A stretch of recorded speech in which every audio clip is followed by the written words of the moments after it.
The hotels look to institute a disclaimer when you check in. We have every date that all of the downtown casinos open up in this video. We also talk about contact tracing and if that's a good or a bad thing, you tell me. I'm not for having an app on my phone that knows where I've been all the time, but maybe in Vegas this would be a good thing to institute, but I'm not sure. It's a weird, brave new world, like Aldous Huxley once said. It's a book, you should read it, but it's very Orwellian, to cite another book that you should read, 1984, to have people being traced constantly all the time. Or is that not? Is that the new normal? You tell me in the comments below if that's the new normal. My name is Steven. I am not leaving Las Vegas. I'm a Vegas blogger coming to you from a business park where I work in the west side of Las Vegas. Like, share, subscribe to videos. Hit the bell for the future notifications. I implore you to leave me a comment. If you guys want to be in the credits of the video, there are no credits of today's video because my Premiere Pro crashed on me.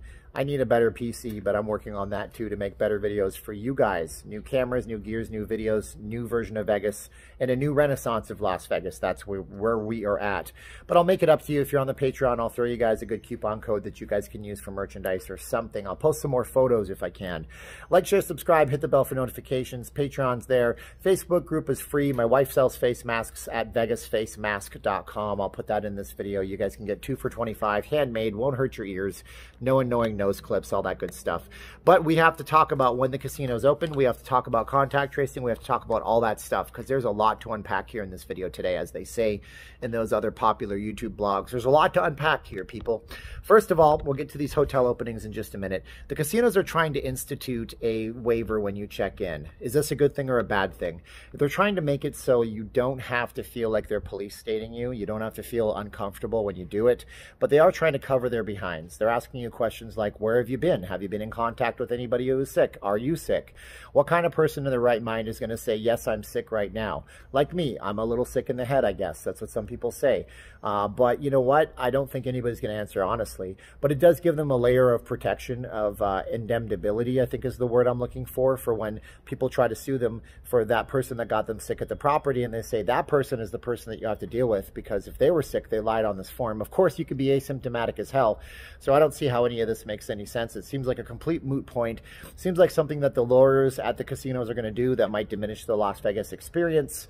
I recommend you never lie on a legal form, and a contract for a hotel is a legal form. That's my professional advice. Lying on legal forms usually gets you into hot water. But then again, if you're sick, you shouldn't be coming back to Las Vegas. It would be a bad thing for you to come to Las Vegas when you're sick.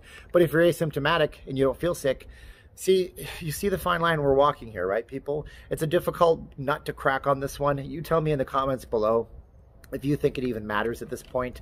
If you think anybody who's sick is not going to know they're sick. This is all just the lawyers covering their butts, making people's lives hard, because that's what oftentimes lawyers do. There's some great lawyers in this world that work really hard and do a great job for you. There's also lawyers that like to write little things into hotel agreements when you check into them. That's what that is. But then we get to contact tracing, and that's something that's interesting too, because along with those legal forms, the casinos need to have a doctor on staff. A lot of them are talking about you need to have a doctor on staff 24/7, not a registered nurse, not a security guard with a thermal probe temperature so they can aim at your forehead. And that would be something that we have to deal with. And if somebody does get sick, and the casinos do provide coronavirus testing kits, oops, I said C19 in the long form, then people get sick, then people need to have their contacts traced, right? So what about that? I mean, I am not a big fan of carrying an app on my phone that's going to know where I've been and everybody that I've been in contact with. Those apps don't work, by the way. You think about it this way. If it's Bluetooth, Bluetooth works up to 6 feet away between walls. You might not even be in the same room as somebody and start to flip out yourself because it says that somebody that's 6 feet away in another room that you've never met or even seen in your whole life has something, came into contact with somebody down the line. So those don't even technically work. But I guess in this case, contact tracing might actually work. If you contact trace people and they're symptomatic and they come to Las Vegas, and you call the person that they just were at 2 days ago when they were at their house, and you test them and they get tested, that is a legitimate way to stop the spread. Crush that curve. Bang that curve into the ground. But it seems to me like we could really abuse this. I don't know. Data collection policies, we don't have any laws on those in the United States. They have great laws on those in the United Kingdom and over in Europe and stuff like that. So I hope they do it completely responsibly, or else you'll be in for a tremendously bad time when you come to Las Vegas. But contact tracing by actual CDC standards doesn't call for cell phones. It calls for human beings to do their job. And that would be a good thing if we did our jobs properly without freaking people the heck out. Then again, somebody might not even report if they're worried about outing their friends or something like that. It's like that bad call you had to make. Tell somebody that you went on a date with that they need to get tested for, you know, I don't know, what's that blister on the mouth thing? I don't want to say the word. That's an embarrassing call to make. Maybe people won't want to make that call. Maybe people will just hide it and bury it. I don't know. It seems strange to me. But we have contact tracing. We have the casinos trying to put doctors in the resorts 24/7. We have the casinos trying to come up with lawsuits, no, to avoid lawsuits, so they can have you guys sign a form when you check in. They want people to self-report in Las Vegas. They want you to know that you're not going to be ostracized, blackballed, made to look like a jerk if you have something. Please just take care of yourself when you do travel. That's the overall message here.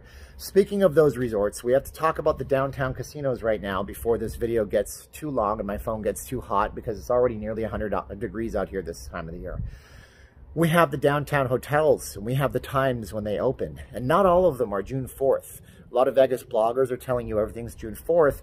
I've been actually calling the properties and then double checking that with the resort website. Now, yeah, a lot of you guys yesterday said, so what? You could find this information on the local news. Yeah, you totally can, but thank you for watching me to get some news.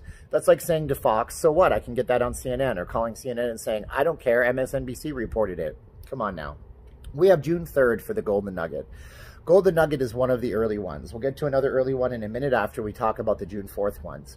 Golden Nugget, of course, that guy's a businessman. Tim Ferretta, whatever his name is, I can't remember. He owns Golden Nugget properties across the country. For the record, Vegas is the cheapest Golden Nugget you can stay at right now. It's $49 a night starting on June 3rd.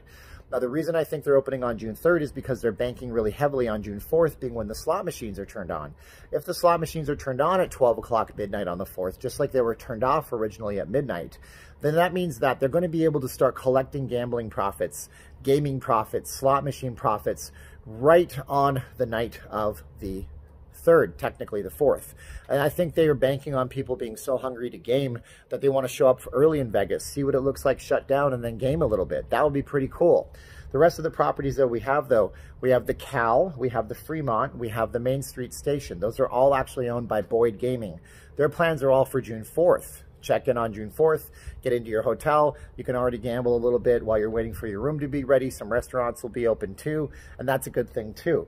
We also have the Four Queens and Binions. Those are also June 4th properties. June 4th for the Four Queens and Binions. But then we have one holdout, which is the D. The D used to be the Fitzgeralds back in the day, of course, and that is a June 3rd opening date. So you can book rooms on June 3rd, check in at 4 o'clock, enjoy your night, see that close down Fremont Street. If the barricades aren't already open, I imagine they'll be opening very, very soon. And I will not clickbait you. I went down there the other night because I thought it was open because I saw somewhere else on YouTube it said Fremont Street reopens. No, I'll tell you guys when it's actually open. I'll go down there and get a video of the barricades being lifted and walking Fremont Street properly. I promise you guys that. Maybe we'll live stream it. Give me a like if you want a live stream of that. Of course, we also have the Plaza. As we know from our live streams, Biff's from Back to the Future Part 2, don't you know? Go look that up. The Plaza was Biff's in Back to the Future Part 2 with Marty McFly and Christopher Lloyd as Doc Emmett Brown. That's also the 4th. So we have a list of those hotels. Now, coming up in a future video on the channel, we're going to go over when the locals hotels, including the rest of Boyd and Station Casinos, actually opens. So you guys can get a better idea of all that too. And I spoke to somebody at the Boyd customer service who told me that they expect the buffets to come back. They expect them to be served by human beings going forward for the next foreseeable future. They can't know when they're going to be back. They said it could be a few months, but they are coming back for the Boyd properties, which is very nice. Very nice to see that they have plans to open up those buffets. So that's our video for today. We got some information of when these casinos actually open up. We got some information on contact tracing about what the casinos want to do for legal disclaimers. We got a bunch of data and information out to you. Does this make any difference in your trip to Las Vegas? Are you rip and ready to go? Are you going to be here? Are you going to bump into me video blogging it, live streaming it for you guys? Can't wait to get some new equipment so my computer doesn't shut down. Now's the time of the video where I would usually put the credits for you guys on the Patreon. Thank you so much for my special advisors, BGL and DAL. And you guys are all great on the Patreon, and I appreciate you so much. And if you're on my Facebook group, you're awesome too. Thanks for liking, sharing, subscribing. Now's the time in the video, even though there's no credits, I'm going to say click. So 3, 2, 1, and click. Ba-dun-dun, da-da-da-da. I'm playing the theme song. Dun, dun, dun, dun, dun, dun. Okay, I'm not going to do that, but I am going to say 3, 2, 1, click. And I make a jackass out of myself sometimes, don't I?